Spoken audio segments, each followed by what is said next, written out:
So I often tell my students that Dunham Technique can be a folkloric style of dancing, it can be modern, it can be jazz, it can be influenced by many different things because Catherine Dunham was influenced by many different things. However, foundationally, it is rooted in African dance and culture. Okay.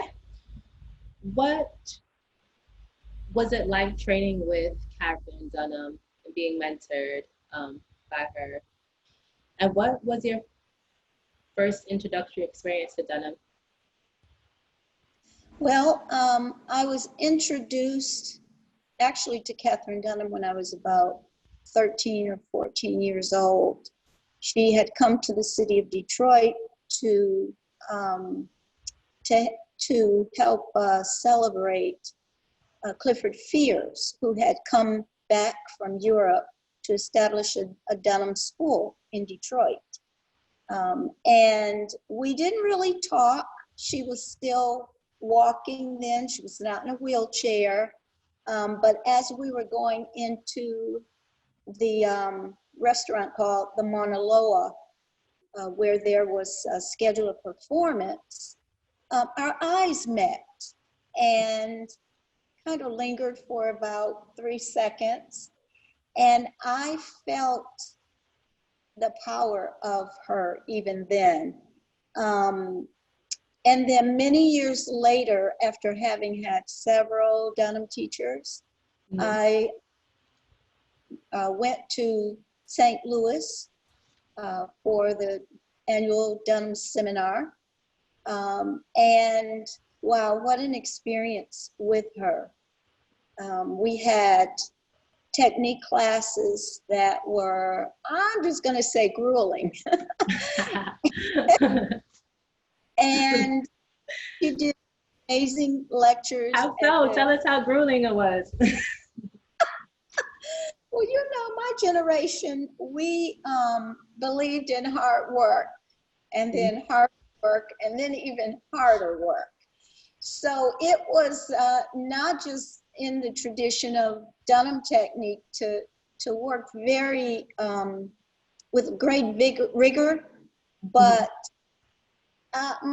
you know, to the 10th degree, Dunham was always more difficult than any other technique class that I had. And, you know, I had Graham and I had Horton, and I thought I was working hard with those. And let me just say to you that every Dunham teacher I have had, and there are many, probably about 15, that is something that permeates the technique. And probably my students would say the same thing. Oh, I can say that. I've taken your class. I can say that. You want to know something about, let me say something about that rigor. I believe that in the Dunham technique, the teacher is able to discern the potential of the students. And so teachers, Dunham Tech teachers know how much a student is capable of, even when a student doesn't know. And I believe that part of that rigor is because we understand that the human potential is amazing, but we don't expect so much of ourselves. But when we have a teacher that presses us just a little beyond where we think we are, that potential becomes so realized. And I believe Dunham students would say that there's a great satisfaction in knowing that they could achieve as much as they achieved in any given class. Okay, that was great. So I know that there were a lot of trips that Ms. Dunham took to train, to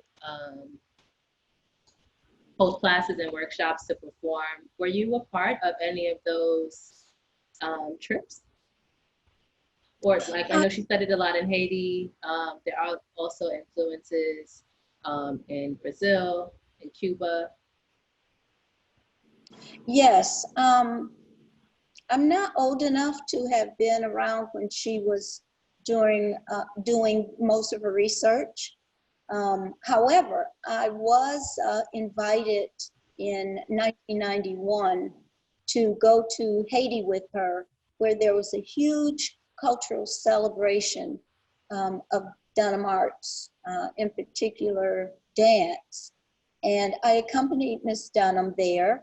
And not only did I teach my own classes, but I assisted her in her teaching. And I also assisted Tommy Gomez, who was an original member of the Dunham Company, who also is deceased, as Miss Dunham is. Wow. How was your experience going to Haiti, training with the dancers there, the artists there? How were you received, and how was your teaching styles received?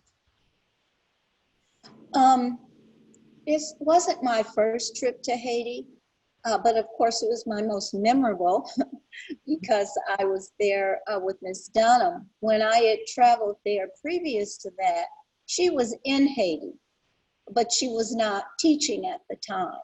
So this particular visit was remarkable because it was part of a week-long conference focusing on Haitian culture and Haitian dance.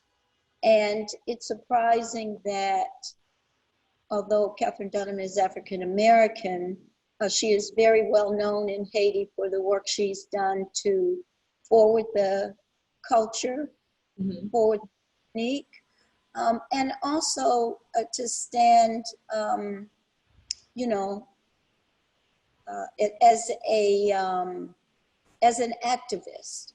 She has championed as much as she could ways of Haitians being recognized as full human beings, which has not always been the case. Did a 47-day fast in the 80s. Is there any documentation of that? Yes, there is a wonderful videotape that you can get through the Catherine Dunham Centers for Art and Humanities. And they are in East St. Louis, Missouri, and I'm sorry, East St. Louis, Illinois. And that tape is available. As a matter of fact, I have a copy of it. Okay, so for our viewers, at some point, we'll get that info and get that to you. I want to talk a bit about your experience in higher education.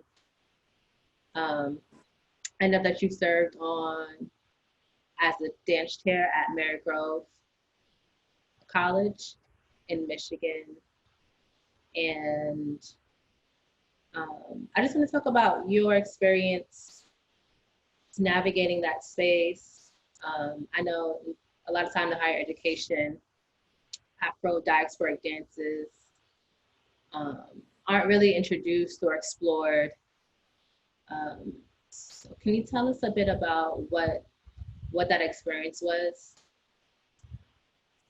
Yes, I was faculty at Marygrove for 35 years. I was tenured. However, the first 18 years, I was chair. Okay. And I took that opportunity to bring in all of the Black dance arts.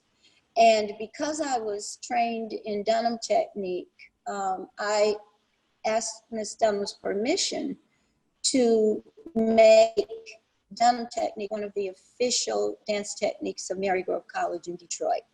And because I was certified already, she gave me that permission. So I literally ran with it. Although we offered classical ballet, and at the time I had been teaching Graham technique, I started teaching Dunham technique even before I was certified. And what I did was I wanted people to understand the breadth of it.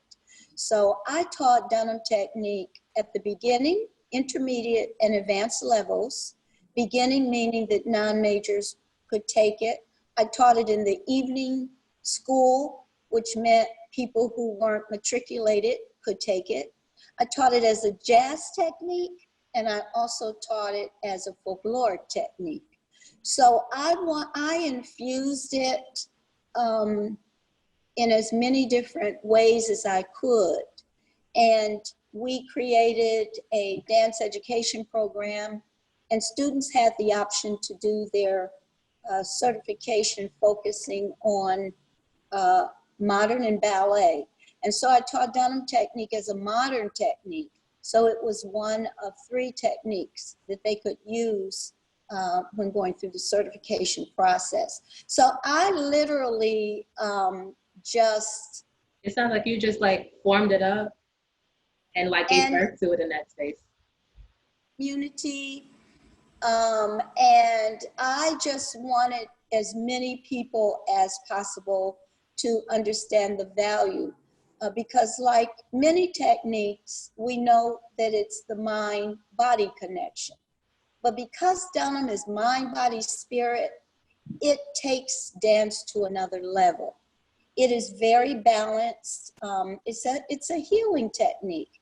And although you can become an artist, an accomplished artist, professional with Dunham Technique, also as a non-dancer, a beginner, you can begin to understand your life in the context of the balance of your mind, your body, and your spirit.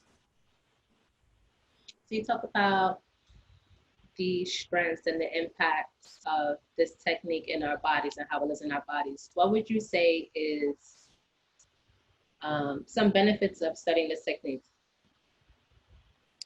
Well, first and foremost, you get really comfortable living in the Black body. And in addition to that, you feel really wonderful being able to work in a vocabulary that is natural to your body. Now, that's not to say that everything about the Dunham technique is natural and easy. What it says is that foundationally, who we are as Black people felt wonderful.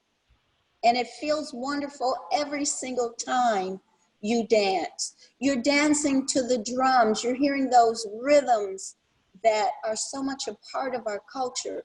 Rhythms that we think are only African, we find in every style of music we have in this country and other countries.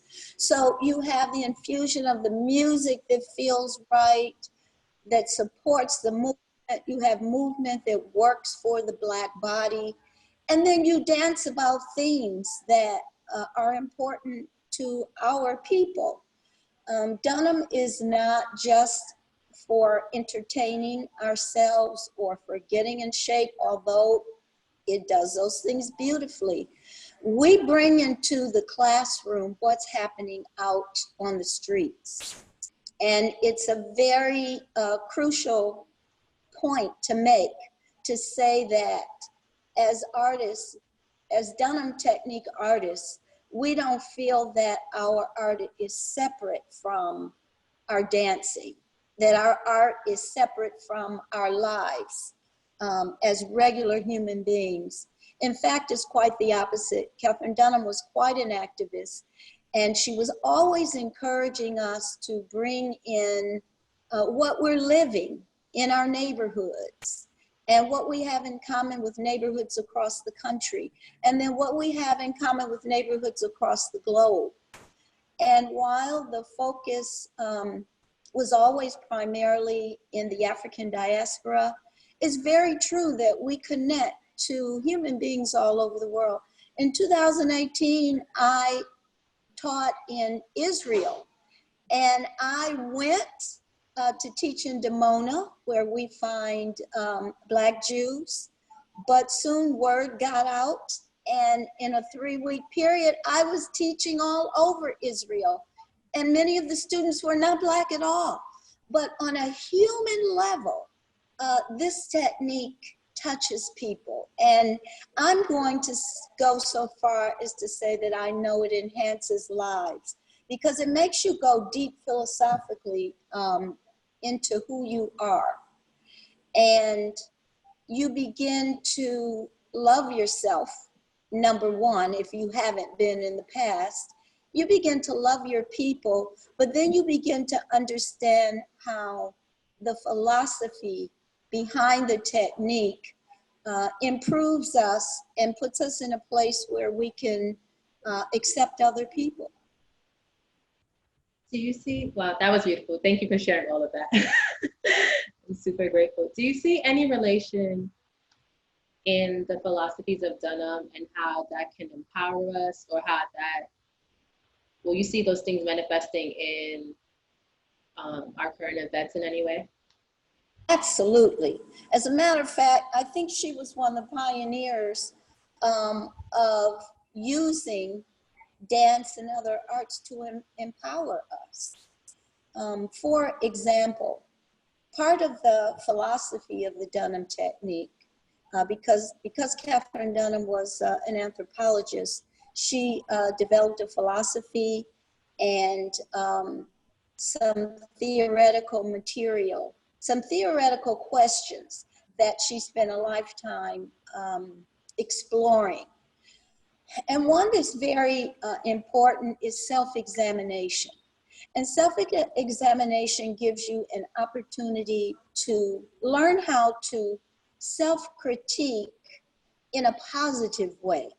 And so once you begin doing that, then you begin to understand your place in the world.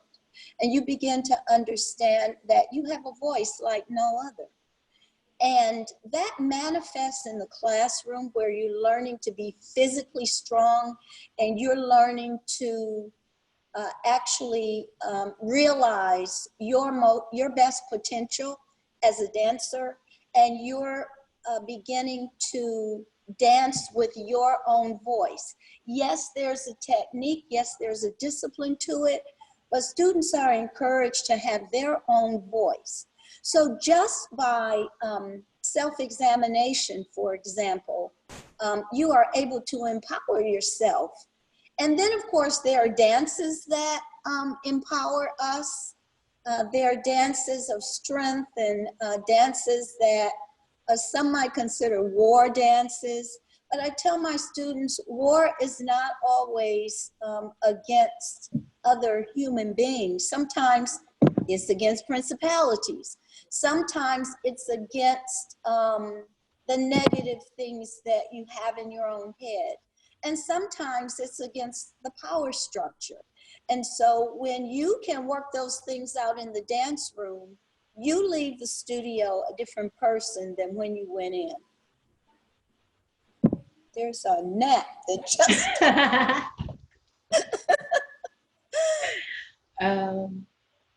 And with this empowering feeling, as a co-founder of the Dunham Institute, how does that kind of push you in being a leader and preserving the legacy of this work? Well, two things I'm going to say. I had a wonderful Ghanaian teacher by the name of Nana C.K. Ganyo, Ashe. He used to tell us the story of how leaders are born. And he said that what happens in America is that people step forward and say, me, I want to be a leader. But he said in Ghana, what happens is that if you know that you are not a leader, then you step back. And so those who are left out front have not only leadership qualities, but those leadership qualities are recognized by their peers, and they have the support of their peers. So that was the first thing. I found myself out there. It was not intentional. The second thing is that Catherine Dunham asked me to be on the certification board. And I said, well, how can I be on the certification board when I'm going through certification? And she told me this through Dr. Alberta Rose, who was the founder of the Institute. And she said, well, Ms. Dunham said, you have the experience, you have the knowledge, you have been certifying teachers, you've been teaching dance for many years. If you want the Institute to become a success, then you will join our board.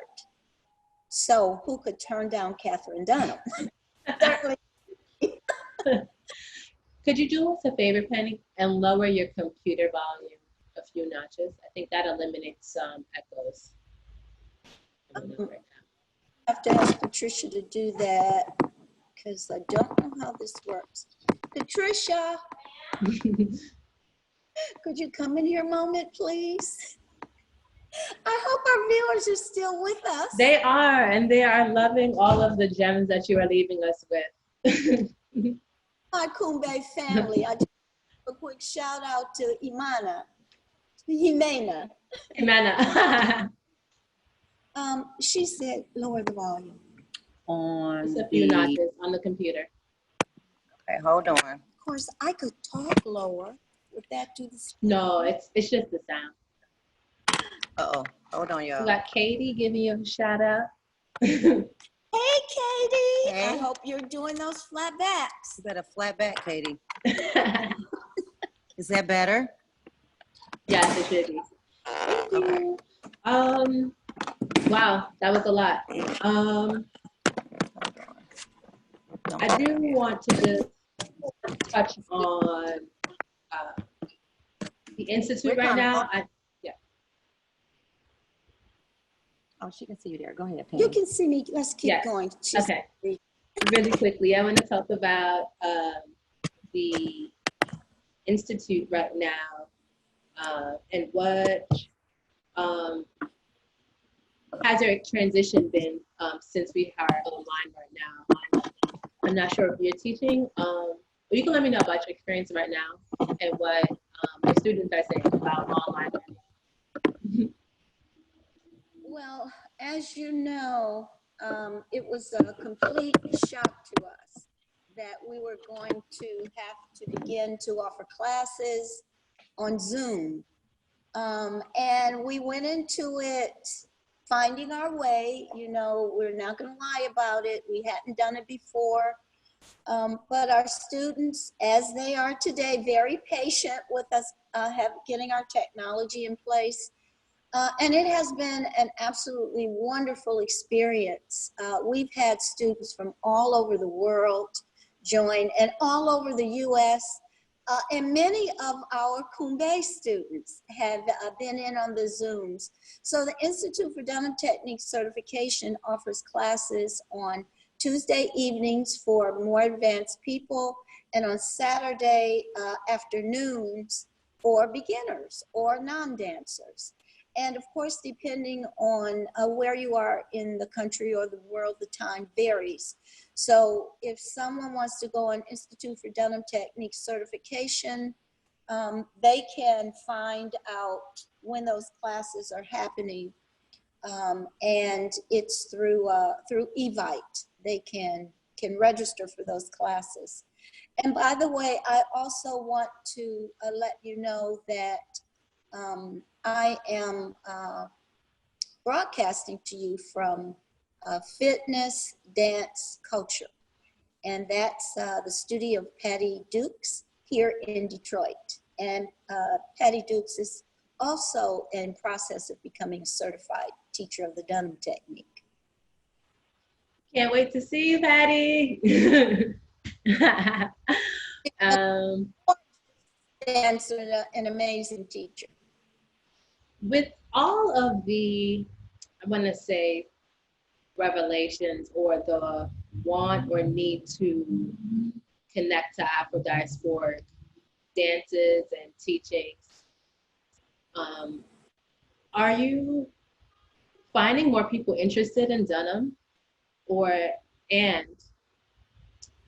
are you looking forward to anything in the new world, in this new dance world that is to come? Yes, I am. People are often surprised that the Dunham technique is so relevant today. When Catherine Dunham passed in 2006 at the age of 96, and she had been creating and developing the technique for many, many decades. And so young dancers are often surprised at how it speaks to them. And it doesn't surprise me at all, because although Dunham has a tradition to it, it is always brand new.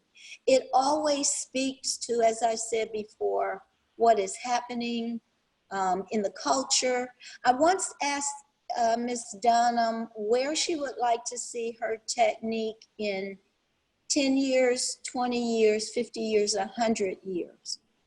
And she said to me that she would hope that it would, first of all, still be around, still be relevant, and that she would hope that it would grow and evolve and change as is necessary. And so when I'm teaching young people Dunham technique, and they are enjoying it, and sometimes wondering why they're enjoying this old ancient technique, they soon begin to realize that even today, even now, it encourages them to have their own voice, as we talked about earlier. It encourages them to bring themselves authentically to the technique, that the technique can handle that. It's not a rigid technique, it's a rigorous technique, but not rigid in the sense that it can't grow and develop and evolve. And the foundation is so amazingly human that people all over the globe and all ages can relate to it. Do you have any kind of last words of encouragement that you can let some fellow participants who are tuned in, or artists, to be encouraged at this time? I do. I first want to say that I am so proud of our young people. I keep telling people that had it not been for young people pushing the envelope about being able to communicate through phones with text and Instagram and tweet and all of those, with Twitter and all of those platforms, you know, my generation was very critical of young people and their constant being on their cell phones. So when COVID hit, if it had not been for that new technology, we would all be so isolated.